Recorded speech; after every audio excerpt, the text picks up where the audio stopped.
Welcome to the most must-see NRL podcast. Welcome to the NRL Point of Difference.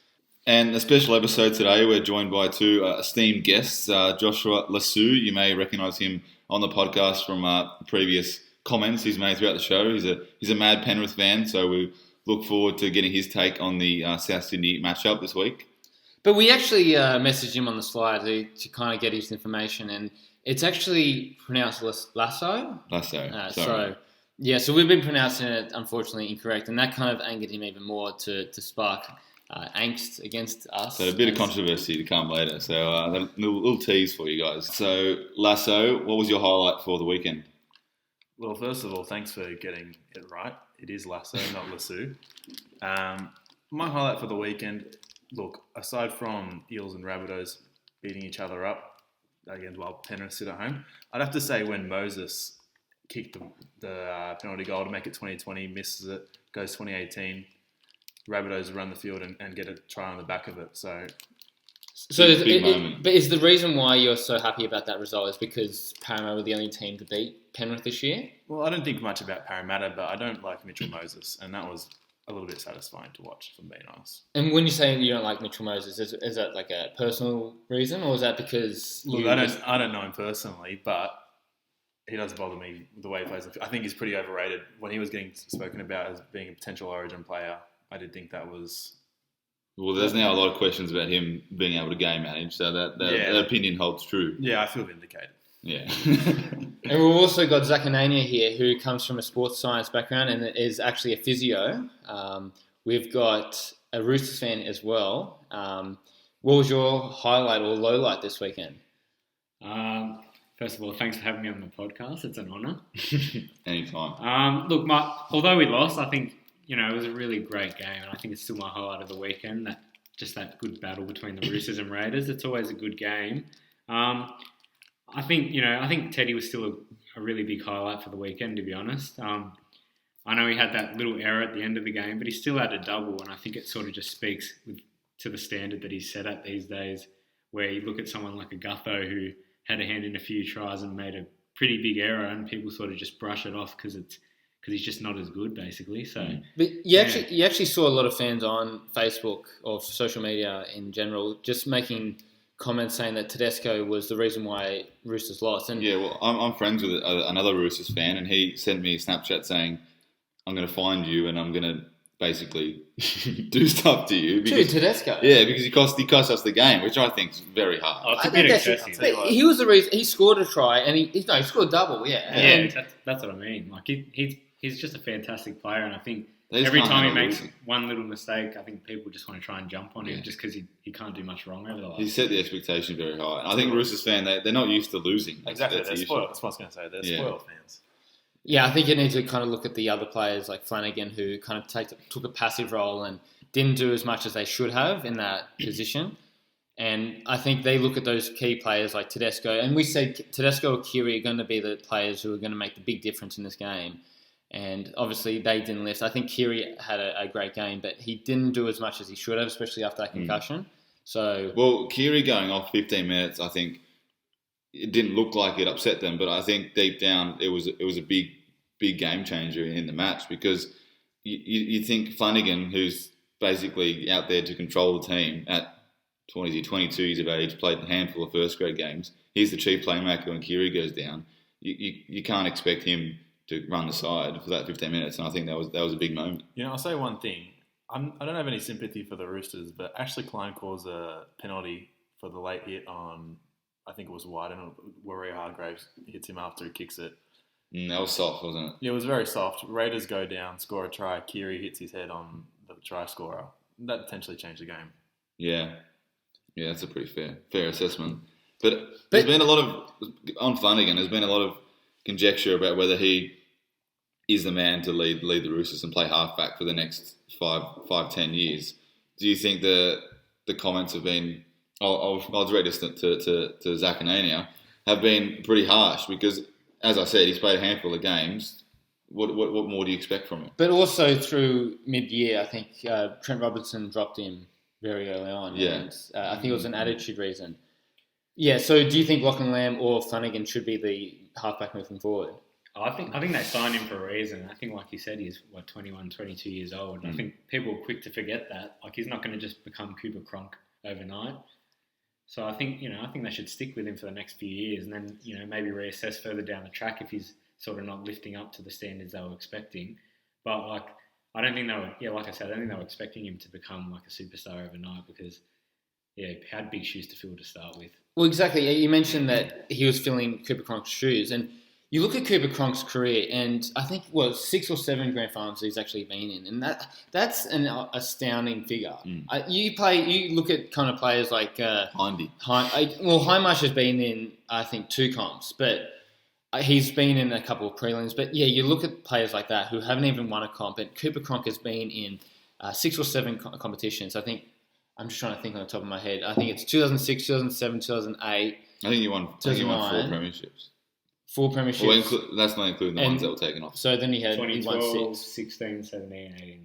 But yeah, I think there was 3 grand finals he was in a row, which is beyond me. Like that, the fact that he has to go in and fill those shoes speaks volumes, and the fact that he's kind of got these really high bar of expectations, and obviously he's not going to become a superstar overnight. And I think he is a player for the future. It's just a matter of whether he can be developed into becoming that next big thing. And he's showing good signs at the moment. It's just that he needs to take more of a dominant role and take control. I know that Kiri at the moment is more aggressive and the player that wants to get his hands on the ball straight off the bat. But I think that's what Flanagan needs to do, and he needs to start controlling the Roosters and if they want to become the... It kind of depends on his next year and the year after, whether you've seen an improvement in his game, and if you haven't, then I guess maybe that will be the time to look elsewhere. But I think you've still got to give him at least another year or 2 to develop his game and see what he can be. Moving on, the big moment of the game was obviously the Joe Tarpany try, and Ricky Stewart came out and said it was the best forwards try he's ever seen. It's a pretty big statement. Do you agree with it? Well, you look at kind of those Fafita tries. I think it was one against Melbourne. He scored in the grand final. There was just a great individual effort. And the George Burgess one, 2014. Yeah, that was another great one. And I think the reason why Ricky Stewart is saying that, because I think obviously it's his team. Yeah, exactly. I think there's definitely been better tries. And I think the Tarpany try you can put down to poor defence by the Roosters. I mean, it was a fantastic individual effort, no doubt about it. But to say it's the best, I think is a bit extreme at the moment. Well, when these tries happen, people have very short memories because that's in the forefront of their mind, and they've gone, "Great try, it's the best ever." Which, I commit those sort of crimes, but that happens. He's excited. His team's in a prelim, so you can forgive him. It was a great try, but whether it's the best forward try, probably not.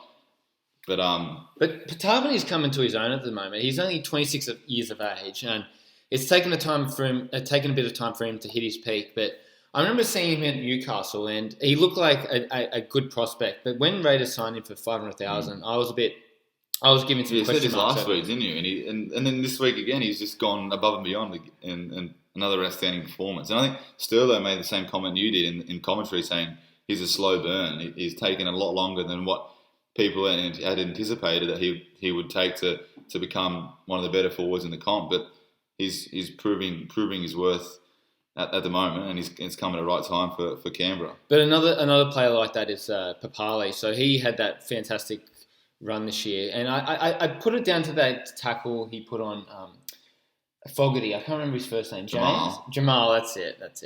So that effort. You've been saying them wrong all year. Why have you stopped now? It was John last week, wasn't it?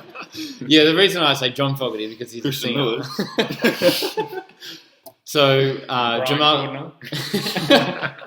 You do you, right? Yeah, you do you. Look, I know their last name. It's always difficult to say their first name because I refer to you as Preety. I don't say Jackson Preety. I say Preety.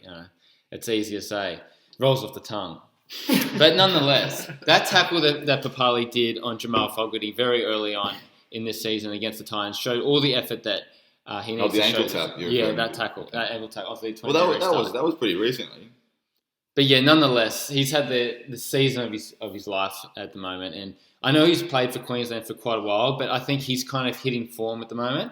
And I mentioned to you earlier today that once Tarpany and Papali actually went off the field, I saw them on the sideline, and I just knew at that moment that the Roosters were just going to get the upper edge and get that momentum. And we actually did see that. And that's when Josh Morris made that break down the sideline. And then he did that kick over to Tedesco to put that try just before halftime. And I think Roosters had that momentum going to halftime. And that halftime couldn't come earlier for the Raiders. So that could come to hit them in the arse against the Storm. Well, obviously, when you lose Papali and Tarpany goes off, they had an outstanding first 30 minutes. And when you lose your best prop, one of the better props in the game, it's going to leave a bit of a dent. But I think Hudson Young, his last month or so has been one of the best games of footy, best form of a bench player I've seen in recent time.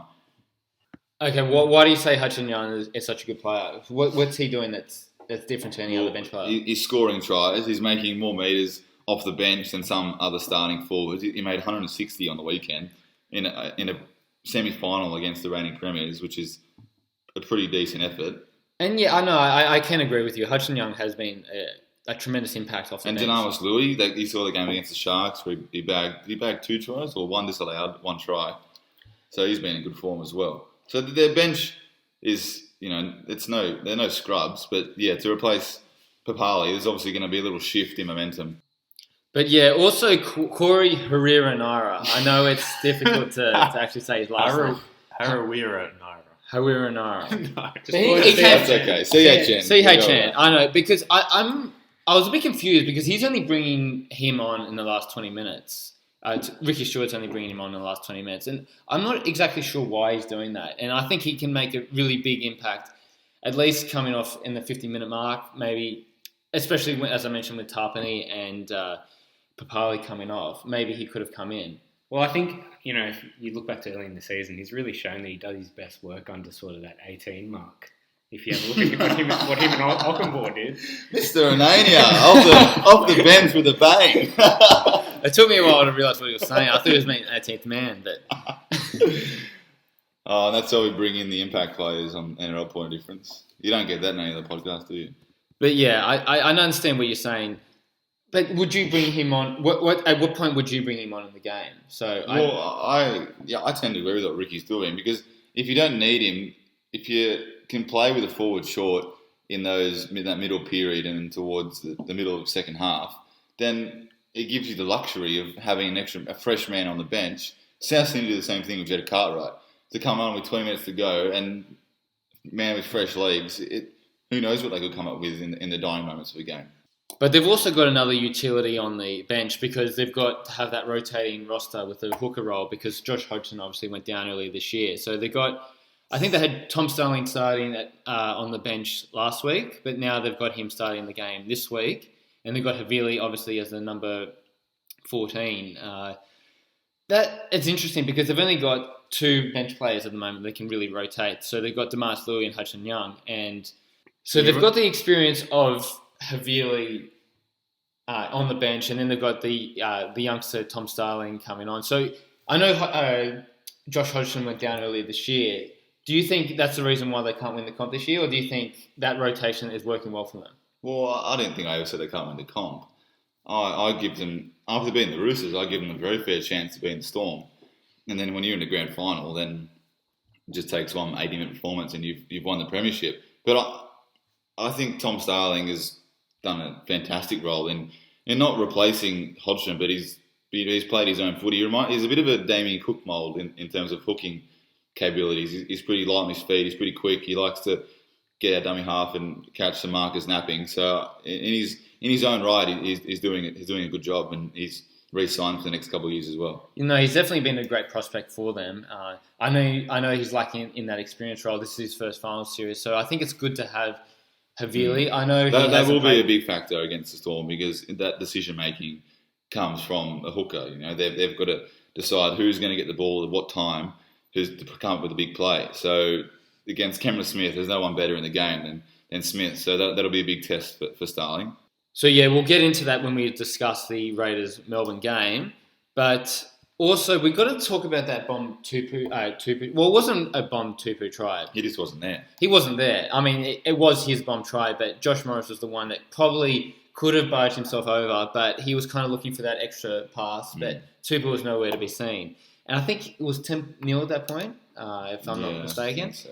And if that ended up being a try, it could have been a whole different ball game. So it would have been 10-4, and then potentially with the kick to come, it would have been 10-6. So that could have been a big difference changer. So you look back on a game that's lost by the Roosters, and you kind of pinpoint what could have been, what were the moments that could have changed the outcome, and that definitely was a big moment. And I've got to say, Josh Morris did very well not to let go of the ball. I don't know how he held onto it. He looked and passed, and then he just held onto it, and because he saw Tupou wasn't there.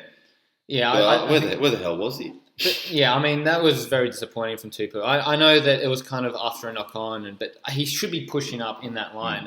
He was just being in a passive role there, and he was just nowhere to be seen. And I immediately saw that and said, geez, that's a huge try going begging. That ended up being the difference in the end of the game. Well, it sent Roosters out, and then questions are asked, what do you make of the Roosters season? Was it with their roster, with their high-profile talent in the squad, you got to say it was disappointing for them not to. We're so used to seeing them come to a grand final, or a prelim even, and they missed out by a game this year. And does that call for a failure for a season? Yeah, that's the thing. So they started off the season so poorly. They lost the first 2 games before the COVID break, and then once the COVID break came through, they came out firing. And they were playing really energetic, and they were just smashing through teams, and they made a mockery of Parramatta, who were in red hot form at that time. That was the form that I touched on last week that made me think that they would beat both Penrith and Raiders, because I thought they'd have to recapture some of that scintillating form, but they just looked out enthused in both games and lacked energy. So I guess winning 2 comps back to back will do that, and you lose that hunger, which is why it's so hard to win. It's not also the hunger, it's also the fact that teams lift for you. But yeah, I know what you're saying. So Roosters have lost 3 in a row now. So they lost to Rabbitohs, and they obviously lost to Penrith and Raiders this week. But you never see that. But well, they haven't lost 3 in a row, God knows when, probably more than 3 years ago. But the thing is, yeah, they haven't really lost by convincing amounts, at least against Penrith and Raiders. So they lost to Penrith. I know there was a late try with that Naden stupidity, and then ended up putting them within 1 point. But against Raiders, they could have easily put away a late try. But I know they scored that late try with Tedesco, but it was reasonably close in the end. And I think and Roosters were pretty even throughout the whole game. So I know it probably on paper is a disappointing season considering where the Roosters ended up. Well, there's no better person to ask than one of their biggest fans in Zach and Ania. So as a fan, are you disappointed in their season, in their results? Oh, look, with a team like the Roosters, the bar's always going to be set really high. So I'm definitely disappointed. But I think at the same time, the signs were there. The last 2 to 3 games, they really just haven't been like at that sort of championship level that we've seen over the last couple of years. And whether that's been due to the loss of Cronk, injuries, or like having Mitchell as well. Yeah, and like even because they started 0-2 before the COVID break, maybe they just had to peak a bit earlier than usual. Could just be a number of those things, but I think we just definitely expect them to make the prelim, if not the final. So it's definitely been a bit of a disappointment, but they had a good run over the 2 years, so I think they were bound to fall off at some point. Exactly, you can't complain. But you made a good point before about they were going 0-2 before the COVID break, and I think Roosters had one of the most difficult runs out of most of the teams going into that second half of the season, where they had. I think V'landys was complaining a lot about how they should have just restarted the season. But yeah, I understand that. So usually Roosters start off a bit slow and then peak towards the end of the season. And yeah, it was just interesting to see how they kind of ended up. But yeah, I think probably if you come down to it, it probably was a disappointing season. You want to at least see them end in a prelim, especially if they came in the top 4. But I mean, they had 2 difficult opponents in the Penrith and Raiders, so that was probably the worst possible result for them. It's not disappointing for the rest of us, non-Roosters fans. I'm very happy to see them go out in straight sets, because it makes it easier for the other teams who we haven't seen in a long time play the back end of October or September. So I'm thrilled that Roosters aren't there anymore. It's a breath of fresh air. Well, yeah, we'd hope that Melbourne get eliminated against Raiders, but that brings us to this preview of this game. So this, I think Melbourne had probably got in the bag. But it is questionable. It was a big big call straight away. I think Wow. Raiders can pull off the upset, but I think they definitely can. I think with Munster playing, at least with his Yeah, name, but is he going to be fit?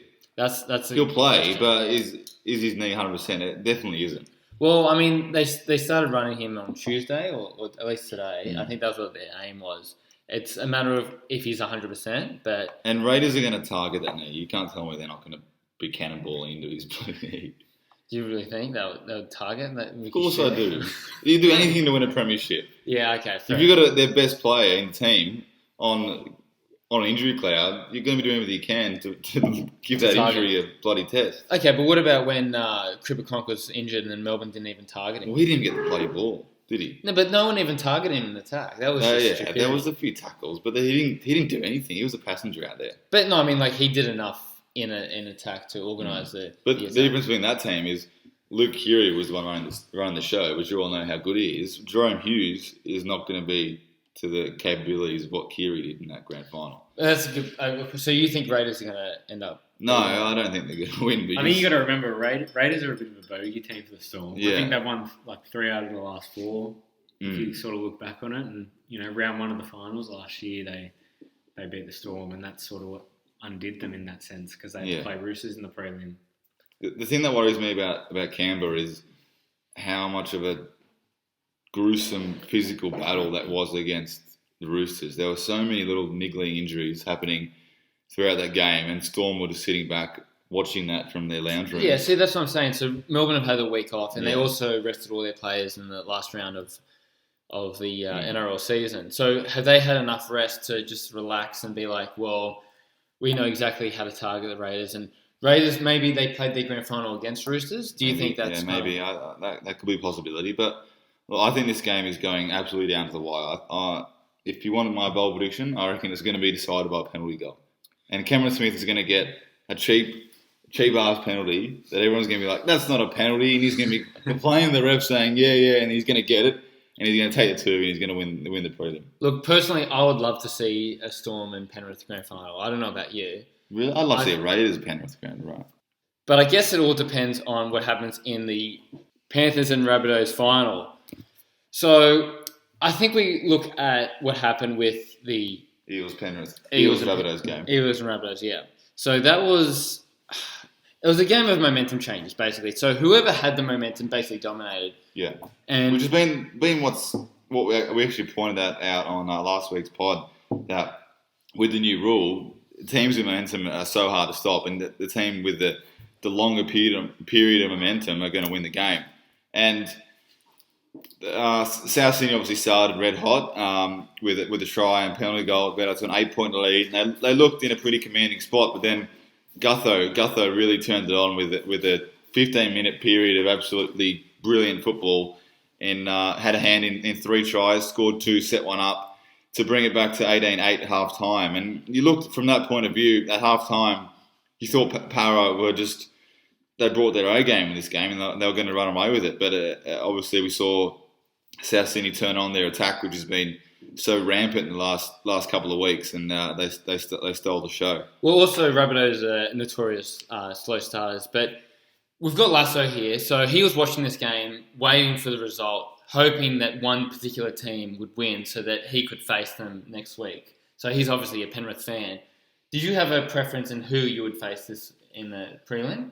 I think the Eels are maybe a slightly better matchup for Penrith. But the reason I want Eels to win mainly was because it would have been a big build-up with the Battle of the West.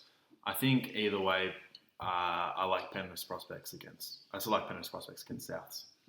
Okay, so you think Penrith pretty much got a run into the finals, or the grand final? Look, Souths can win the game. As Preety said, they can turn on their attack and they can still beat anyone. But I do think Penrith had the upper hand in that matchup. I think Souths will have to be at 100% to win against Penrith, whereas Penrith, they could probably be at 80% and still win. So Penrith Rabbitohs have to play out of their skin to beat the minor premiers. But talking about that game, I think just Parramatta just showed no resilience, especially after that missed goal.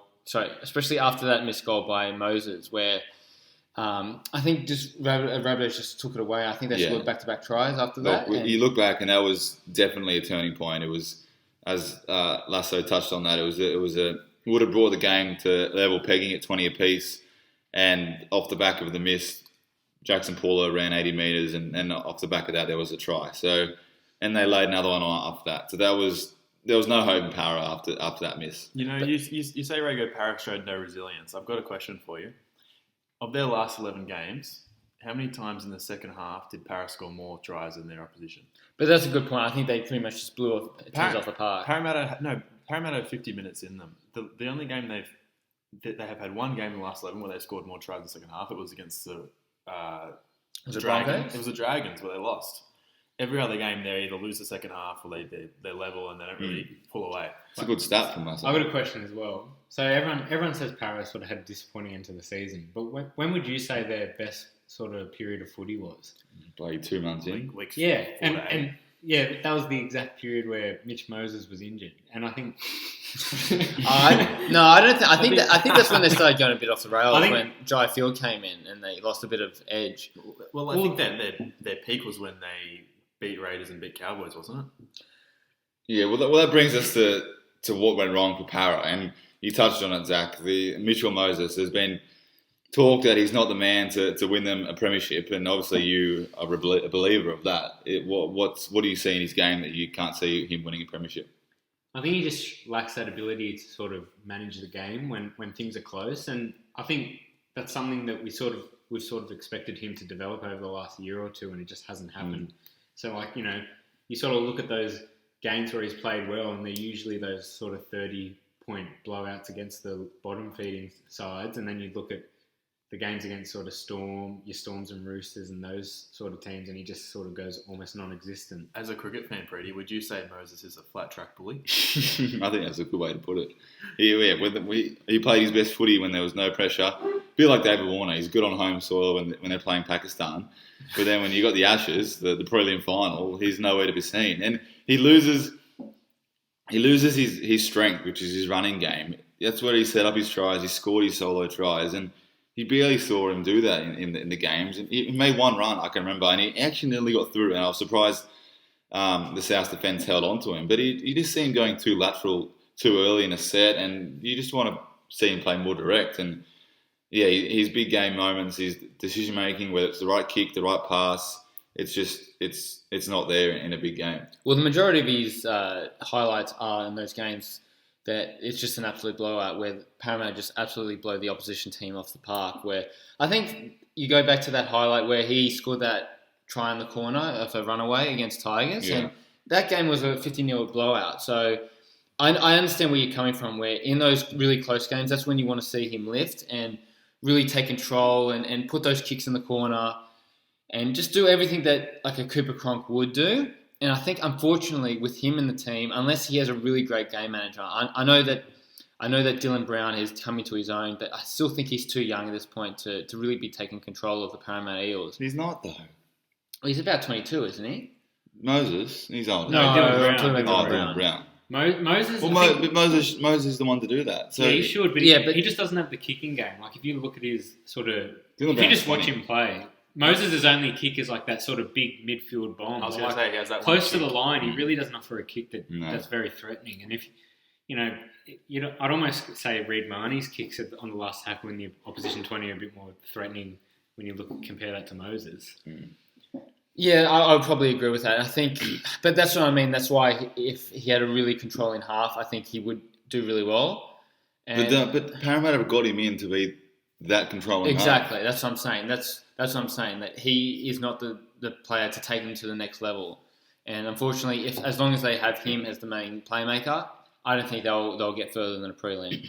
Well, another big loss that Parramatta suffered was Michael Jennings, and it's you got to give some compensation to the Para team when you lose 3 of your starting back 5 a week before a prelim. It's pretty hard to overcome that, and that's what happened with Sivo, Ferguson both injured, and then the dramatic news of Michael Jennings being found guilty of.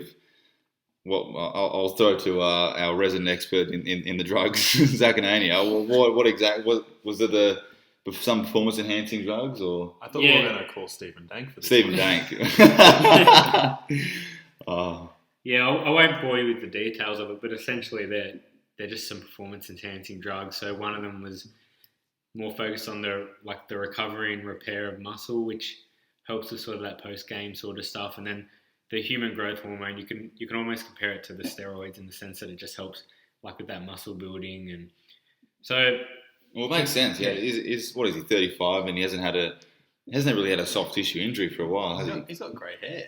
Yeah, maybe he just was looking for that edge, and you can't excuse him for human growth hormone because I think everyone knows what that is. But maybe the other couple, whether he knew what he was putting into his system and if that was legal or not, you can't really say. But I think the matter of the fact is it is illegal, and I think his season's or his career is probably going to be over now. Maybe he did the Seguiaro and used his roommate's shaker. Do you remember? That was his excuse. It must have been my housemate as had contamination in his shaker. Well, he's been provisionally positive. So he's provisionally accepted for the fact that he is positive for the drug. So he has to do a second test for it. And usually in most instances, the second test... It's a B sample, so it's the same test, but they just test it again. Yeah. More often, or I'd say almost all the time, it's the exact same results. But yeah, it's just because I think like in the last 2 to 3 years, he did lose that bit of edge, and maybe he did. Well, that's because he's gotten old. Yeah, that's what I'm saying. Like maybe he just took him to that. I think he's had a great year, to be honest. Like there was, especially during the middle when Para were firing and in the middle period, he was one of the better centres in the competition, and there's not much to choose from. With as we said, the centre position being made a bit redundant in today's game, but he was playing some pretty attacking brand of footy, and he was hard to stop close to the line. But am I right in saying that drug was legal a couple of years ago, and only just been made illegal by WIDA? Is that right? Oh, so look, in terms of the human growth hormone, that's been illegal for years. The other two, I couldn't give you the exact details. So that's why I say if you're taking the human growth hormone, you know that that's illegal. I think everyone's well aware of that. So, anyway, as much as I love to give him the benefit of the doubt, it's not looking good for him. And I think his career's over. But the thing is, in that game, so you had the most experienced player on the Parramatta field, who I think had about 12 or 13 games of finals experience, and then you had to replace him with Hayes Dunster, who was a 20-year-old. Yeah, on debut in his first final games. I mean, he didn't really do much. He made one error. Yeah, I mean, I know that there was one coming off his line. Yeah. But he didn't really add that much, but he also didn't really, diminish the Parramatta Eagles that much. But I understand, yeah, that's what I'm saying. It's a big. But I'll tell you who did step up was Clint Gutherson, and he's all but secured a starting role. Except for that one error that he made that led to the Rabbitohs try. Yeah, that was a bit unlucky. But I tell you who I think that really lifted for that game was Paulo. Yeah. He has really come into his own this year. So I know there was that one tackle that was really controversial right before that Moses penalty. So we commented saying that Moses missed that penalty goal. But Paulo pushed up and then he was about to get a quick play of the ball. I think there was 3 Rabbitohs players offside and Damien Cook pushed Paulo over. Yeah. And I thought immediately sin bin. And I thought that should have been a sin bin. And unfortunately, it actually wasn't a sin bin. Unfortunately. I think that should have been a sin bin. Because if Paulo gets that quick play of the ball, I think Parramatta score a try. And that would have been a completely different ball game. Well, I was at the game and I said Cook had to do that. Or had to give... It's better off giving away a penalty than... Because they looked like they were going to concede a try, as you mentioned. But Cook... Looking back on it, it probably was foul play. But I think he must have thought Paulo was getting up to continue the tackle. Maybe he thought the tackle wasn't complete because there were 2 players off him already. So you could argue that, but yeah, it could have gone either way, and for South's lucky it went their way. Yeah, but I think he was in the motion of playing the ball, so I think Cook exactly knew what he was doing. The Rabbitohs players were offside. Paulo made that really great bust up the middle, and I think he deserves to get that quick play the ball away. And I think that should have definitely been a Parramatta try. And obviously, if Moses kicked that goal, it would have been a draw at that point. Well, if he got sin bin, they still would have taken the 2. They still would have kicked the post. Yeah, but I'm saying but what I'm saying is that he hit the post and then Rabbitohs scored straight after that. Yeah. So I know if Ray Price was in the team, he would have probably been facing the goalpost and holding his hands up and waiting for that ball to catch. Well, yeah. Do you blame Moses for that, or do you blame their teammates not reacting? I think it's a bit of both. Yeah. I think most. When you're that close, you really should be slotting it. Yeah. But you know what? Cleary did the same thing against the Roosters, and the Panthers were there to grab it and ended up. Yeah, Coruscant. So Yeah. Maybe good it's point. a bit of luck, depending where the bounce is. Yeah. But has this been a disappointing season for Parramatta? So they finished in third position. They had an absolutely amazing run throughout that COVID break, and even they started the season really well. Brett Arthur has 1 and 6 in in finals games, and I think that final game he won was against Brisbane, where it was an absolute demolishment. Your favourite word. The M before the L. Demolishment. Demolishment. Well, I don't know about you, but I saw this coming from a mile away.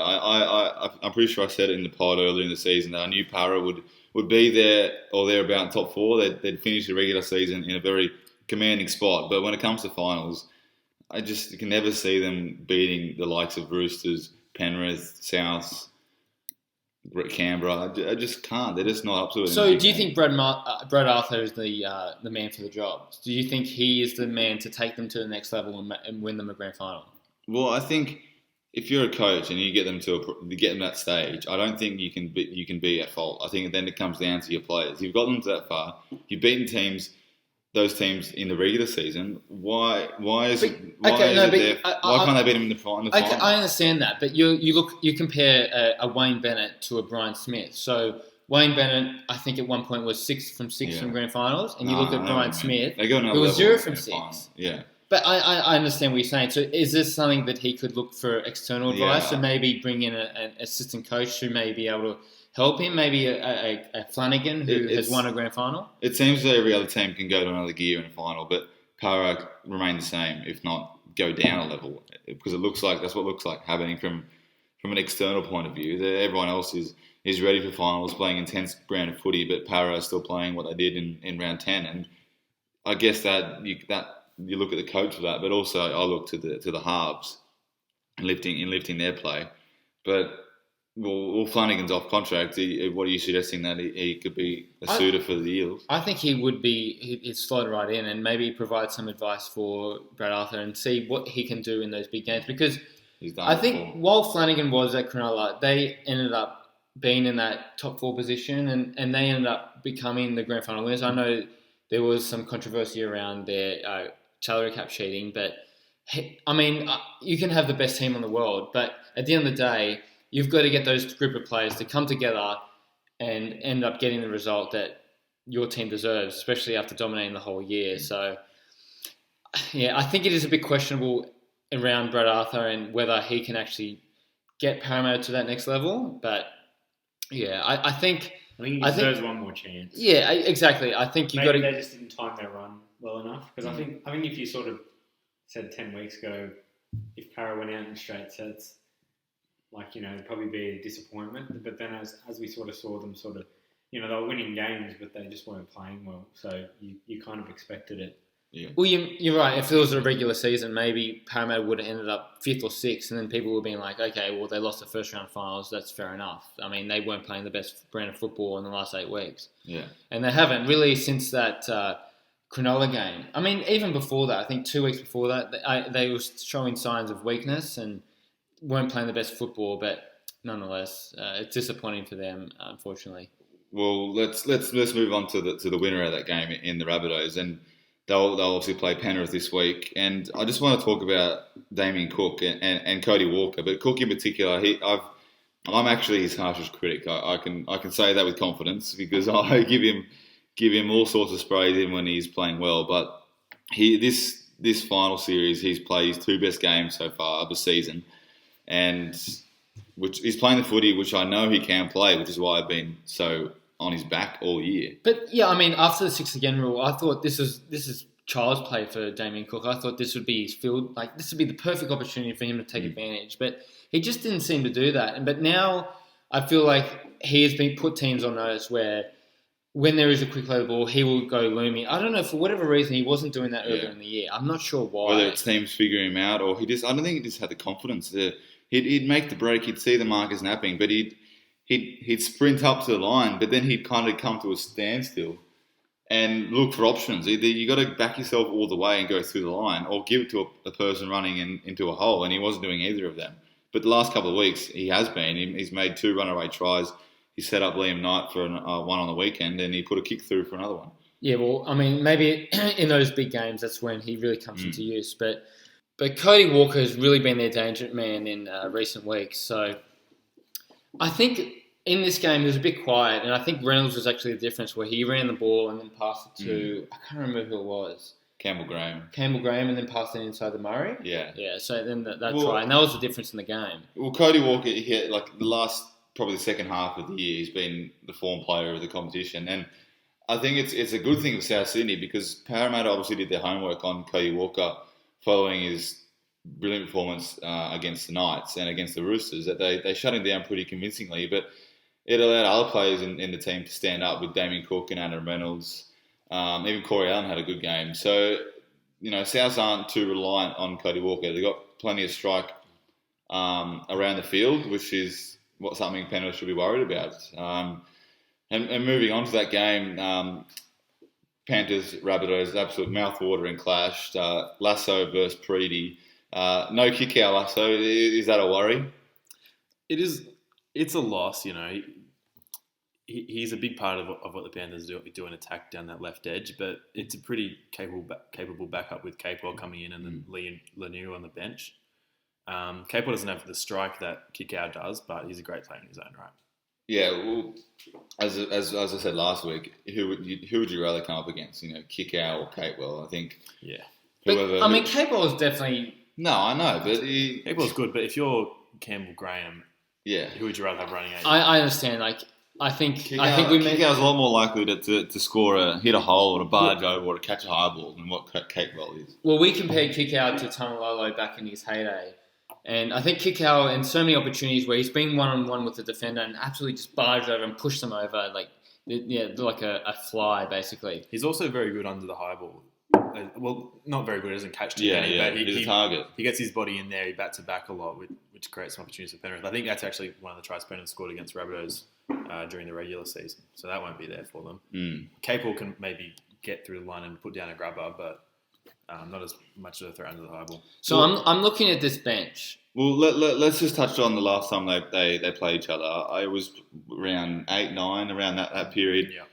And I remember that game because, not a testy pop, the Rabbitohs, I always look forward to a big test. And Penrith were flying at that rate. They're drawn with the Knights at that stage. And I look forward to a big matchup. And that certainly was what it was. And South... It was during the period where they couldn't execute any of their attack. They had plenty of ball, I can recall, and they just couldn't score the points which they do now. But obviously we turn the clock forward to current day, and South, their attack is the best in the comp, and you give them that sort of opportunity that you gave us in the. I said us. Well, I gave it away. I'm a South fan. I thought Penrith had the best attack in the comp. It was Roosters, and then the last couple of weeks it's been South. If you look at the ladder, you can check now. No, look, I'd probably say Rabbitohs have better attack than Penrith, but I think Penrith are better in terms of structure and just in terms of being pinpoint. And Rabbitohs play, as they call it, eyes up football. Yeah, I understand that, but I think Penrith are more tactical in their attack, whereas Rabbitohs, I think they... Ad-lib. Yeah, exactly. I guess more spontaneous football. What's in front of them? And the last time I remember seeing a team like that win the comp, I think back to 2005 with West Tigers. Yeah. And can a team really like that win the comp? Yeah, that's fair. I think a team... See, that also brings another question. Can a team that is attack-focused win the comp as opposed to a team like Penrith who have been defence-focused the whole year? And in that situation, I think defence usually wins. But you look at this final series, it's like no other. It's average 56 points scored a game. Yeah, that's the thing. The old adage, the team with the most points at the end of this football game will win the game. That's Laurie Daly. Thank you, Anasta. I can agree with you there, but I know with the Six again, I think it's just momentum is playing a big factor in this kind of final series. Cleary's kicking game is going to... Yeah. But then again, Reynolds can match that. Look, I do think the Rabbitohs, the one thing I will say about the Rabbitohs, the last 3 weeks, they've had some good wins, but all three teams that they've played, I do think have quit. I think that the Roosters didn't really get up for it. They quit about halftime. or earlier. The Knights quit halftime, and the Eels quit around the 50th minute, like they have, like I said, for the last 10 weeks. I don't think that if you had to say one word about this Penrith side, I'd say that they're relentless. The forward pack just goes the whole time, and Cleary kicks on the back of it. I think that South forwards are going to have a tough time with it, but I will say Reynolds could mitigate that a bit with his kicking game. Mm. Well, could you say there's a reason that they've quit? Because they've been forced into submission, so to speak. I don't know. I think the Knights quit because they're just the Knights. Yeah, Knights will make up the numbers. And I think the Eels, like I said, the Eels have done that every week. At 50-minute mark, I don't know what happens to them, but they don't have enough to keep up with teams. If you look at half time in that Eels South game, you see Cody Walker starting to fight people and stuff, and that's the sort of thing that he was doing when they were struggling. And I don't think he even made much of an impact in that game. It was more so the areas of the Parramatta to let South back into it. But I think if Penrith can sort of stick through for 80 minutes, they probably will give South a lot more trouble than most teams have over the last sort of month or so. I also don't know how much you can take out of that first Panthers-Rabbitohs game. I wouldn't rely too much on that. I think Latrell probably not cost them the game. But he made a lot of errors. It was pretty terrible. And also, Penrith's pretty different from back then. Luai is so much better than he was in the first half of the season when they first played. And he just adds a completely new element to this team that's taken them to another level. So, well, Luai versus Walker is the matchup for this week. But you mentioned the forward pack and whether South are going to be up to it. They've aimed up every week in, week out. They've got no real big names in their pack. Tom Burgess is the leader. Well, you mentioned their bench being their best in the comp. You said them like. I don't think I said the best in the comp. Okay, but you surely didn't say that. I said it was better. It was better than Eels bench. That's what I said. Okay. You've said that they're. I said they're unsung. They're not much no names. You ask a everyday NRL fan, they're not going to know who Keelan Kolomatangi is. They're not going to really know. They're going to think Mark Nichols is a spud, but he's playing career best footy. And Kolomatangi, let me tell you, is making one of the most run meters off the bench in the whole NRL. Look, here's what I'll say about the forwards. I understand South's even more than Hutton Young. He is. Yeah, he's making 180 compared to Hudson's 160. Look, Souths do aim up their forwards. They do play better than you'd think, but I think Penrith's forwards aim up and also have the star power. They all play for each other well. Even with Kikau. Kikau out. Even without Kikau, yeah. The meters at Fisher Yo Harris. and Fisher Harris is too reliable. Yo is just playing so well. Liam Martin, I think it's going to be too much for South's forward pack. I look at the interchange bench, and South obviously don't have a utility, whereas Penrith they've got Tara and May. What sort of role does he play? Is he a floating back rower? Or is he just in case someone gets HIA? I think he probably comes in for Capewell at some point. Because he can play back row, yeah. Yeah, he can play. Well, he's played almost everywhere, honestly. So you can plug him in wherever. I think he likely comes in for Capewell for a bit there. Look, I'll say if South can match it in the forward department, which I know is a massive task because Penrith have shown how good their forward pack is, then I think they've got the strike power to play off the back of that, and I think they've got more points than Penrith. South can definitely win, but don't get me wrong, they can win, and they've got a decent shot, but I'm going to take Penrith in this one. Look, I think Penrith have probably got the edge on here, and I think they will probably play Melbourne, and I think that's the deserving grand final. I think that's the grand final that everyone wants to see. I know Rabbitohs have the ability to pull off the upset, but I just think you've just written off Canberra. I understand. I think Canberra can pull off the upset, but I just think. So you're tipping a Penrith Storm grand final? I think that's going to be the grand final, but I wouldn't be surprised if there's an upset in either game. And if I'm going to see an upset, I'm going to look at the Raiders to pull off the upset because that's their bogey team. But I just think Penrith have enough class to get the edge over Rabbitohs, who have been... The week off is huge. Exactly, and they are the greatest defensive team. I think before finals finished, I think in the last 6 weeks they had an average of 10 points conceded. So when I look at that stat, I see like they're the team that they're the benchmark. Well, my heart is obviously saying South, but I think deep down, my footballing brain it knows that Penrith are a much better side. Well, not a much better side, but they're a better football team than South. The South have had, I think, Knights and Para both made them look a bit better than what they maybe actually are, as you guys mentioned. But Look, I still give South every chance to win this game, and it's going to come down to forward pack whether who's going to get the over the advantage line, who's going to give whether it's going to be Abby Carousel or Damien Cook, who's going to have more room to move out of dummy half. Well, I think Cook is definitely the benchmark in terms of that regard. Coruscant, I think, is definitely a hooker that would be that borderline Origin contention, but I think Cook has come to a class of his own at least the last 3 weeks where. I mean, like, it's just a thing you can't defend where, like, there's a quick play the ball and then he just scoots out of dummy half. And you saw against Knights, I can't remember who it was. I think it was Barnett, who was just a bit lazy. And I think that's just going to happen. Unless... Racist. Why is that racist? Allegedly. Barnett, allegedly a racist. We'll leave it at that.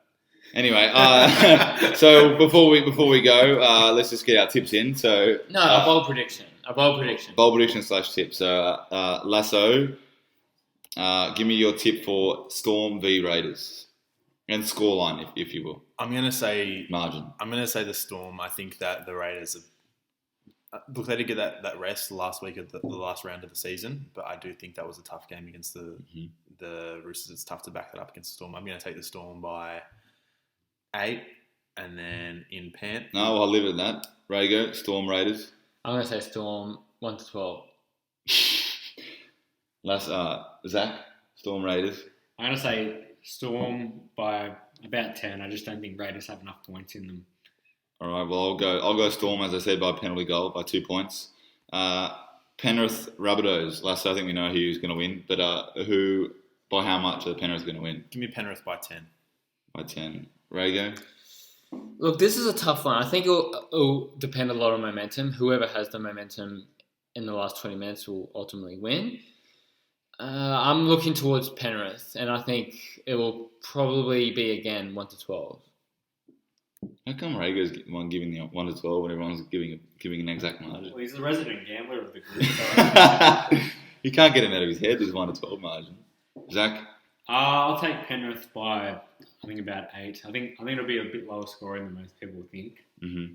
And I think it's going to be a bit of a grind, which will see Penrith take the advantage. Well, I'll go South. I'll be the anomaly and go South by 4 points.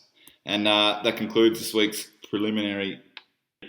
And that concludes this week's episode of the it's hard word to say, the preliminary finals episode on the NRL Point of Difference. Hope you enjoyed the episode as much as we did creating it, and enjoy the footy this week. And we'll see you next week for the grand final edition. Can't wait.